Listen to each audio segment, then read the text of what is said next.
Yeah, just trying to find the place to share here. All right. Do you see my screen? Yes. Yes. Okay, perfect. So for everyone, I don't know if you already tried to connect to master or anything that has been upgraded, but from now you have this window first time you connect, and you can see in 6.2. For me, I have both 6.2 and 6.3 because I have the two branch on my talk, but for a customer it will be 6.2. Then you have the information. It's the first time you connect that you have been upgraded, and you can see here all the different functionalities that are new in 6.2, and you can access here the online release notes. And of course, like usual, you can just check this box to don't have this message again when you connect the next time. So first functionality, I will go, I don't know if you had time to take a look at the release notes, but I will do the training following these release notes. Then you can see the thing in the same order when you are reading something. So the first functionality is to combine connection in export. So the main benefit is right now, if you multi-select two connections following each other, when you export, you get two different files, one for each profile. And if you want to have a global overview of the two connections following each other, then you need to manually copy paste some data of the second connection in the first connection. So it takes quite a lot of time. And if, like Lundin or some other people, you are doing it for 10 different connections, then it's quite long. So now you can multi-select connection, just like this and this. And if you right-click, you have this new option there, export as continuous XYZ. That means that this time you will get only one file with all the profile in the same file. And of course, if they are not following each other, or if you have assets or anything in the middle, then you will get a gap in your coordinates, but everything will be in the same file.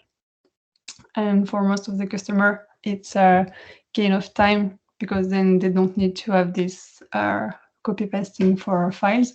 Of course, you can still choose to have a classical export here, export as XYZ.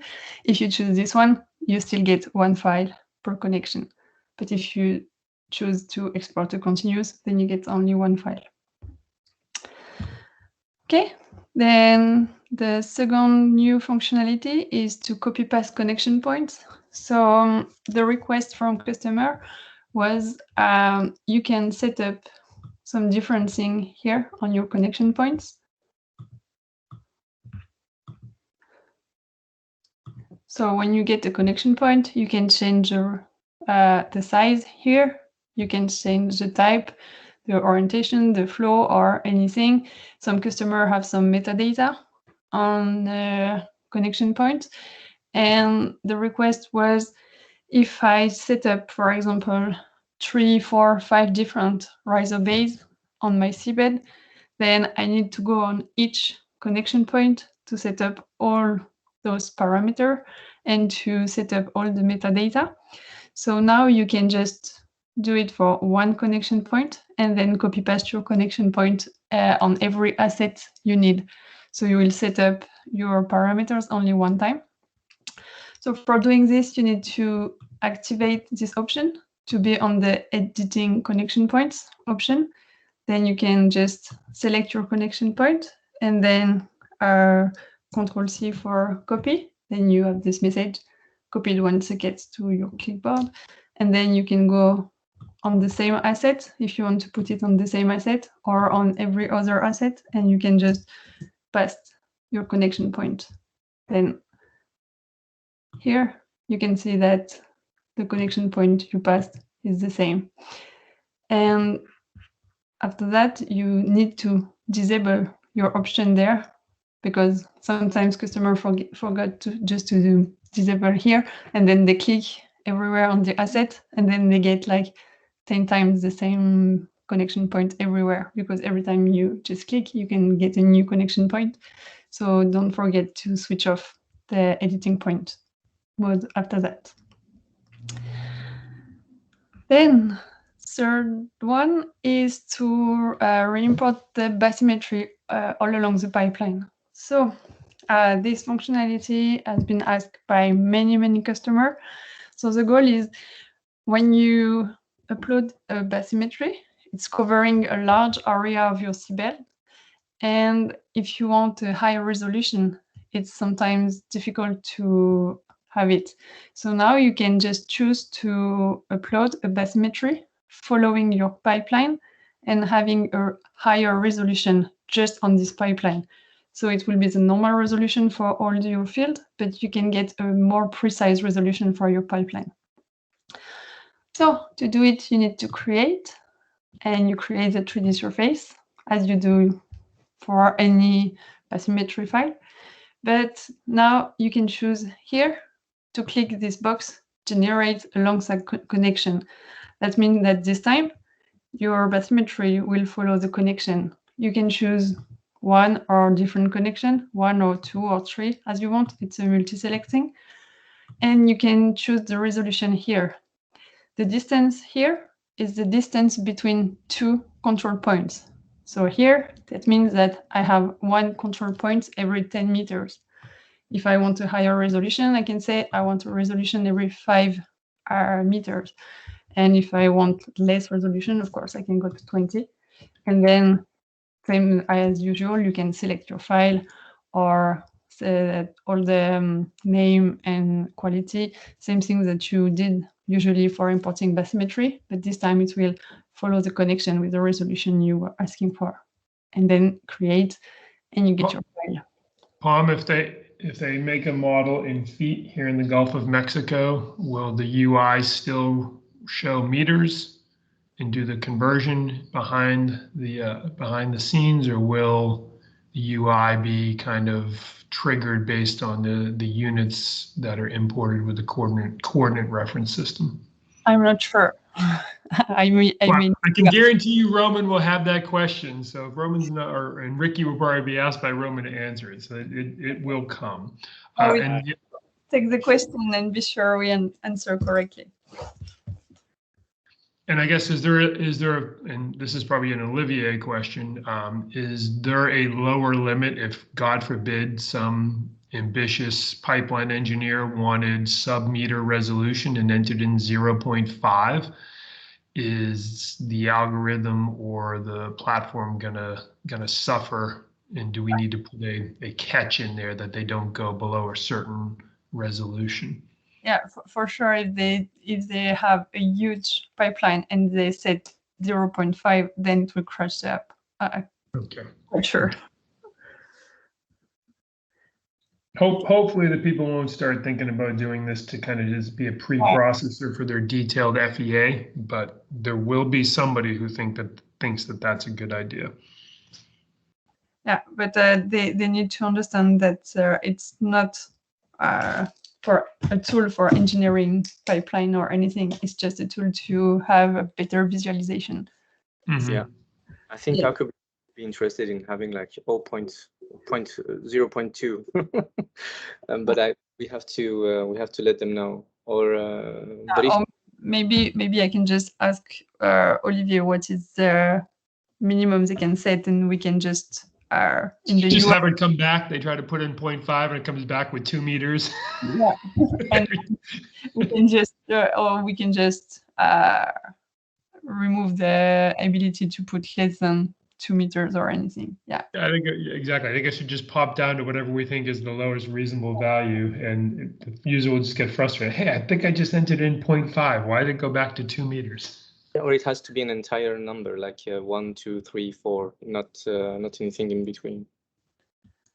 Well, I could see having a fraction, as long as it's greater than. I mean, that would be the only catch I would put in there for the user. If it was less than a threshold value, we warn them and reset it at our minimum threshold that we're going to allow.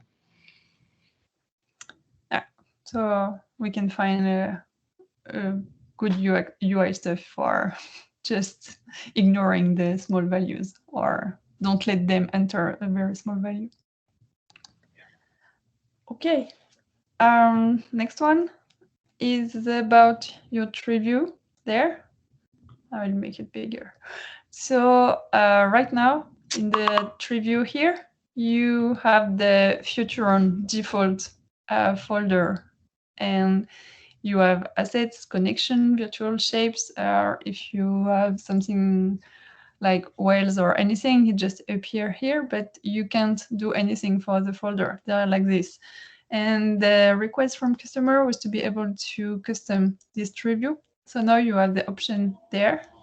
If you click on this one, then you have your own tree view, and you can create as many folders as you want. So if you click on this one, you can have folder test, for example, and then you get your new folder there, and you can choose to put, for example, this asset in this one, and this connection also in this one, and maybe even folder one can be in this one. So now you have the ability to build your own tree view with the name of folder that you want, and with the different parents folder and child folder, and build your something that is more meaningful for you. And if you want to go back to the default tree view, then you just click there and you get the default value. Then even if you made some changes and you want to go back, then you just have to click on this one to switch from one to another. Okay. Next one. Yeah, that was, I think, McDermott request. It's about text. So just before, when you create text, okay, it's not showing. Okay, it's there. So you have a text layer, and before on this one, you could only move in small direction, but you can do anything you want for the position. And the request was to allow us to follow any assets or connection or anything that you want. So by default, you have the setup you had before. So that means that your text, even in 3D, is always facing the camera. But now if you want, you can click here on that checkbox and stop facing the camera. Then you get the gizmo here, and you can move your text in any direction and make it following exactly what you want. So that was the main request. And when you are in 3D, you can have here, even if you move the camera, the text is not facing you the same that we have here for test name or the metadata, that even if you turn the angle, the text is always facing you, so you can read it. Now it's not necessary. If you uncheck this box, then your text will not follow the camera, and it will follow your connection or asset or what you want. Next functionality is to be able to export your bathymetry file in XYZ format. So I don't know. No, I have no layers on this one. Maybe I can go on another one. But now you can choose, maybe this one, it's a big one. You can choose to export your any layer if you have, for example, this one. Now, if you right click on the layer, you can export your layer as a XYZ file format. That was a request from people because sometimes they just need to have their bathymetry file or anything, and it takes a lot of time for them to ask the good people in their organization to get the original file, to find it, to use it on another project or something. So they just wanted to be able to export it. Then they can find it and reuse maybe in their own applications or reuse in different projects. So now you can just export the layer as XYZ. Next one, I will go back on the smaller project. It will maybe go faster because I have very bad connection there. Okay, so the next one is about metadata boxes. So yeah, metadata and go on assets. Okay, so now you can see what you want in your metadata info box. Before, if you had, for example, in Equinor, for assets or anything, sometimes they have like 20 different metadata for an asset. And before you were only able to right click and choose to hide or show the complete box of metadata. Now you can choose which metadata you want to see inside the box. So you can display the box, but here you can choose for each metadata if you want to display or not. So for example, this one, the number 2 is hidden because the eye is gray. And you can see that here we don't see the number 2. But then if I allow again, then I get now metadata number 2. So the goal here is for organizations that have a lot of metadata for an asset or connection to say, okay, on this maybe 20, 30 metadata, I want just to see the 2 or 3 most important on my viewport. Then I get something more easy to read. And here you can choose for every asset or every connection which one you want to see.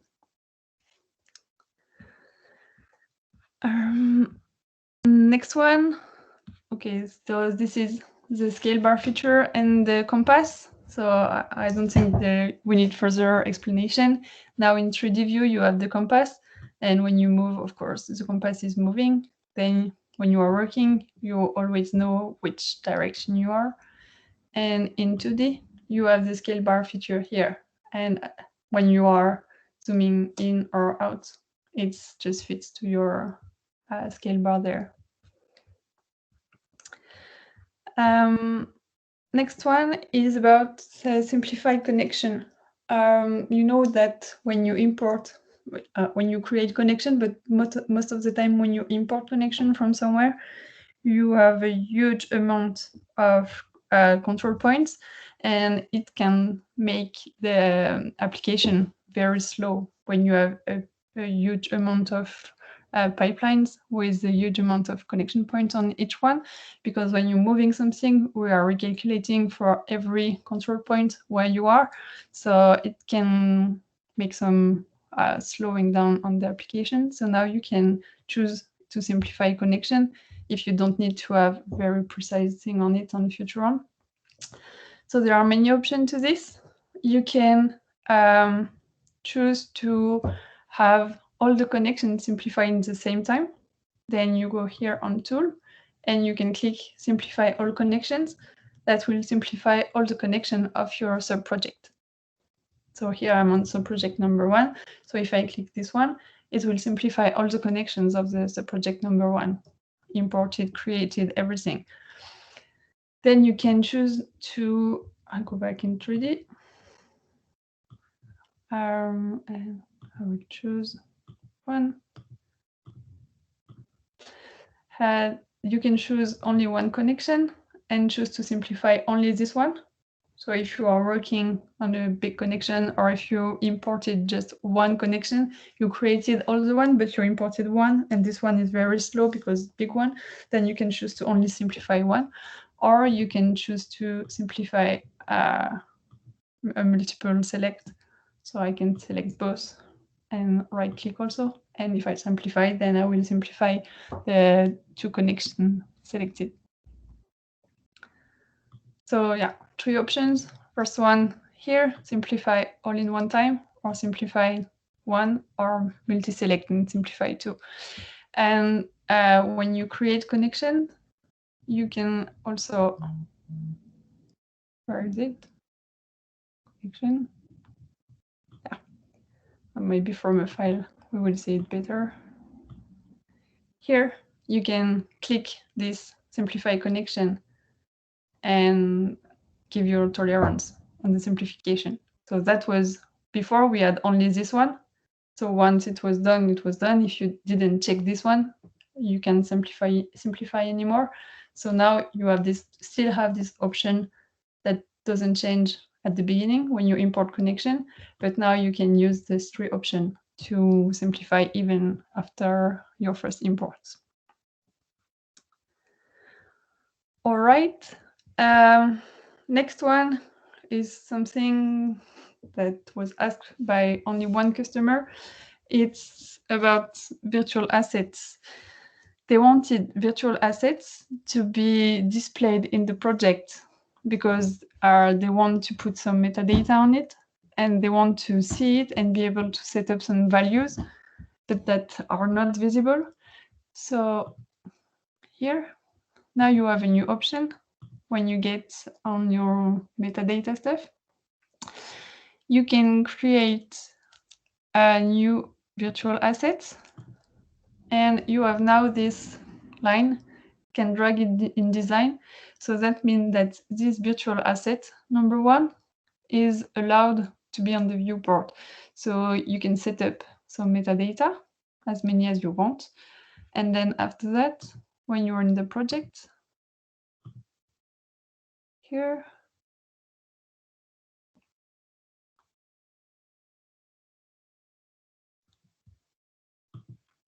in your asset library, you have the generic library. If you have your custom library, it will be on second position. And on the last position, you have no virtual asset with the one that has this checkbox can be dragged in design. And if you drag this one, it will not appear on the field because it's a virtual one and not a physical one, but it allows you to have all your metadata and input all the values that you want. That means you can set up some value and some metadata that are important to your project. And this virtual asset, the main difference is that it doesn't need to be linked to a real asset. Before that, if you wanted to use virtual asset, it was compulsory to link this virtual asset to a physical asset to display the value that you want. So the main interest for doing it right now is that you don't need to link it to any physical asset. You can just use it for setting values in your project. All right. Next one. Next one is just a tool that we made for helping support. So now customer can go here on tool and they can here copy the URL with the API command in your clipboard. That means when they get a bug or something not working, if they use this one and copy it in the Zendesk ticket, then we can get exactly the request they made when they had the bug. So which connection was selected, which project, which sub-project, and anything. So it's very easy for us after that to reproduce and try to find the bug on the exact same condition than customer. Okay, so for our support, when you get a ticket, you can ask customer to do this manipulation and say, can you please go here and click on this and copy paste the link in the Zendesk ticket, so we can see exactly where you are when it happens. Yep, that's good. And now you have, do I have link project? Yeah, I have link project on this one. So now to avoid mistakes on different link projects, Equinor said that they were working on project and some people were hiding and showing assets, and it was quite disturbing. So now even if you get the right here, when you are on the parent sub-project, you can see the assets, you can go on it, but you can't lock or unlock anything when you are on the child project. You can see everything, you can display the metadata, you can just go on every tab, but now even if you have the user rights on the main project, you're not able to make some changes. If you want to make some changes on the parent project, then you need to go on this parent project to make the changes. So it's not something that you can do right now from any child project. Next one is the per user visibility. So same thing when multiple people are working on the same project. We had this eye close to every item when you can show or hide. Maybe I can just ping one. Okay. before we had only the left eye icon. That means if you choose to hide it, it's hidden for everyone. And the same thing that was okay when we are 3 or 4 engineers working on the same thing, and suddenly I see stuff disappearing because someone decided to hide the asset. So now you can choose to switch off the visibility for everyone working on the project, so that the left eye, is still working as it was before. That means if you hide here, then you are hiding for everyone. But now you have the user visibility, so it's icon with user and eye. That means if I click on this one, then I'm hiding the asset, but only for me. It's relating to my user token. So it will not affect other people working on the same sub-project. They will still see the asset, but the visibility here is off just for me. And every item is, of course, independent, same thing than before. And it's linked to your user account. So yeah, if anyone comes in your project, it will not be hidden for them. Okay, I think that's it. Except if you have some question or some other stuff. Main thing, maybe I didn't told, but we made a fix to be able to support on Firefox.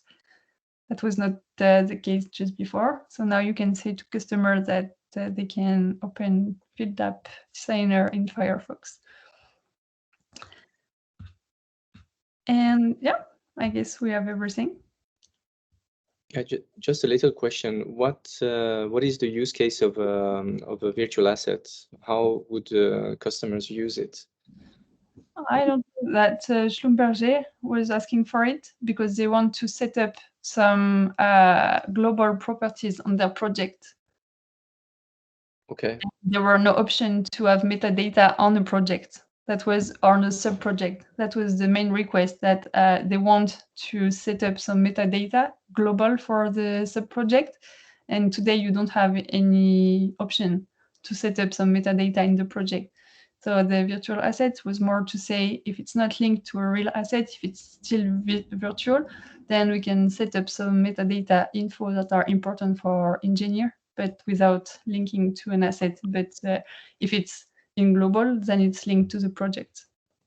Okay,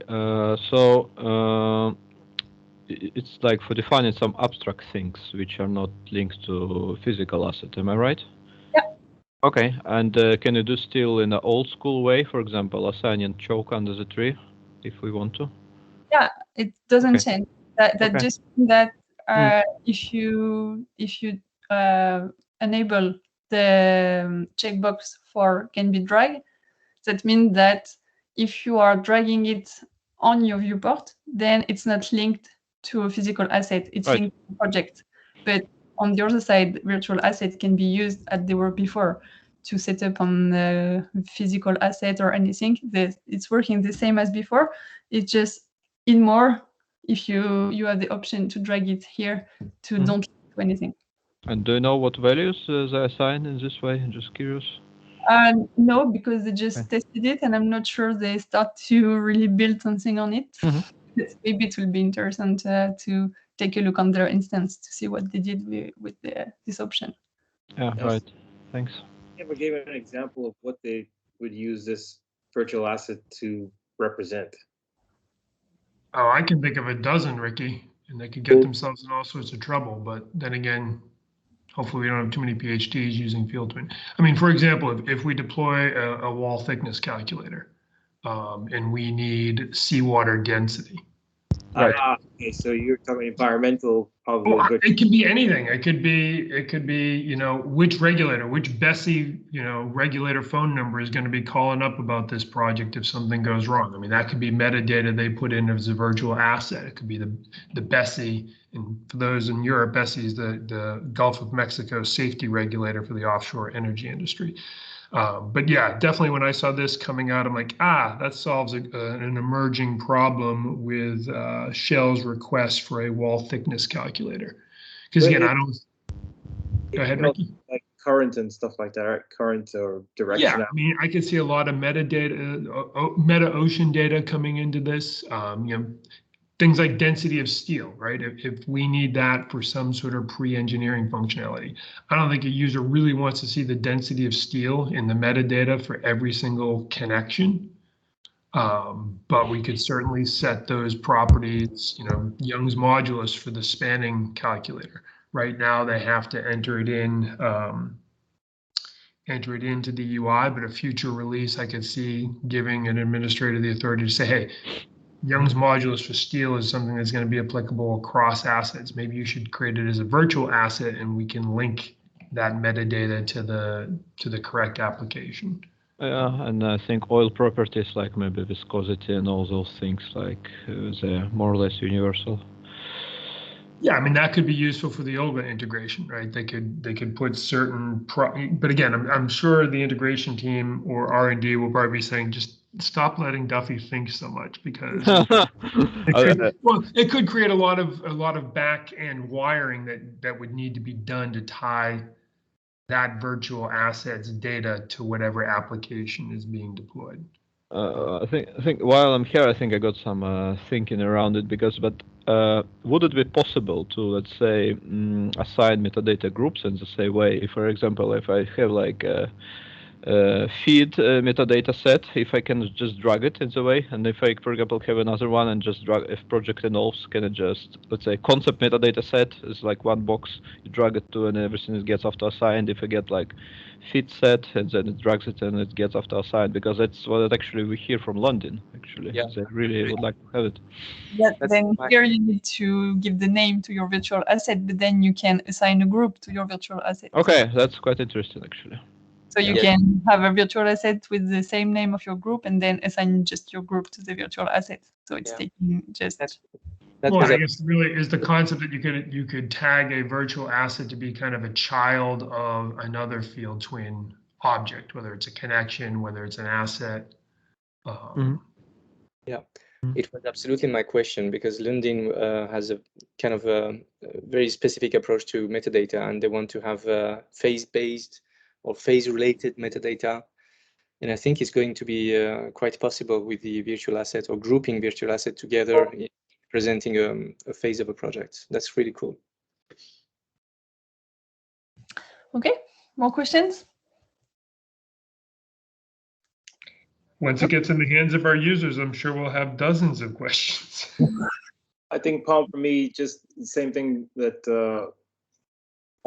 Duffy brought up about the meter, that hard coding units in the display. I know Steven's already mentioned it from Shell. He's already mentioned it in just the user settings, where the metadata just shows as meta in the project settings. So I think that'll come up again. Definitely anybody here in the Gulf of Mexico, because they're gonna all ask the same question. Well, the units are, the CRS are in feet. Why are we showing meters in these different windows?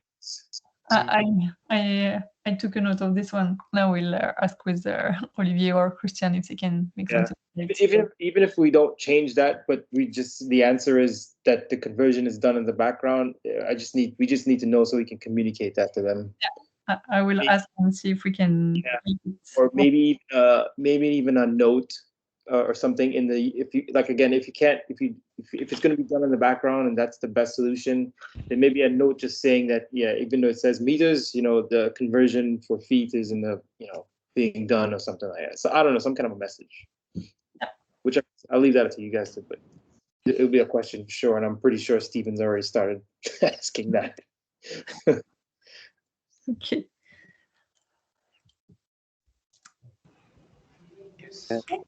Okay, Pom, thank you very much. The recording will be available after the session. If you have any other questions, you can go back through Pom for Olivier.